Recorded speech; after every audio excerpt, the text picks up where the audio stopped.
ಸ್ನೇಹಿತರೆ ನಮಸ್ಕಾರ. ಸುಮ್ಮನೆ ಹೊರಗಡೆ ತಿಂದು ತಿಂದು ಬೇಜಾರಾಗಿದೆ, ತಲೆ ಕೆಡ್ಸ್ಕೊಬೇಡಿ. ಪ್ರಭು ಶೆಟ್ಟಿ ಫುಡ್ ಚಾನಲ್ ಇರೋದೇ ನಿಮಗೋಸ್ಕರ. ಇವತ್ತು ನಾಟಿ ಮಟನ್ ಇಟ್ಕೊಂಡು ನಾಟಿ ಮಟನ್ ಸಾರು ಮಾಡೋಣ, ಏನಂತೀರಾ? ಬಿಸಿ ಬಿಸಿ ಮುದ್ದೆಗೆ ಸೂಪರ್ ಕಣ್ರಿ. ಅಡುಗೆ ಅಂತೂ ಸಿಂಪಲ್, ಟೇಸ್ಟ್ ಅಂತೂ ಸೂಪರಾಗಿರುತ್ತೆ. ಅಡುಗೆ ಶುರು ಮಾಡೋಣ. ಬಿಸಿ ಬಿಸಿ ಕಾಯುವ ಪಾತ್ರೆಯಲ್ಲಿ 2 ಸ್ಪೂನ್ ಎಣ್ಣೆ ಬಿಡ್ತಾ ಇರಿ. ಸಾಂಬಾರು ಈರುಳ್ಳಿ ಸ್ವಲ್ಪ ಜಾಸ್ತಿ ಇರಲಿ, ಫುಲ್ ಮೆಲ್ಟ್ ಆಗಿ ಟೇಸ್ಟ್ ಸಖತ್ತಾಗಿ ಕೊಡುತ್ತೆ, ಆರೋಗ್ಯನೂ ಸೂಪರ್.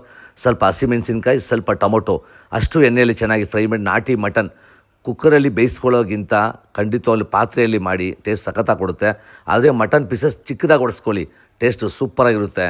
ಸ್ವಲ್ಪ ಅರಿಶಿನ, ಸ್ವಲ್ಪ ಧನಿಯಾ ಪುಡಿ, ಸ್ವಲ್ಪ ರೆಡ್ ಚಿಲ್ಲಿ ಪೌಡರ್, ಮನೆಯಲ್ಲೇ ಮಾಡಿರುವಂಥ ಖಾರದ ಪುಡಿ, ಅಷ್ಟು ಚೆನ್ನಾಗಿ ಮಿಕ್ಸ್ ಮಾಡಿ.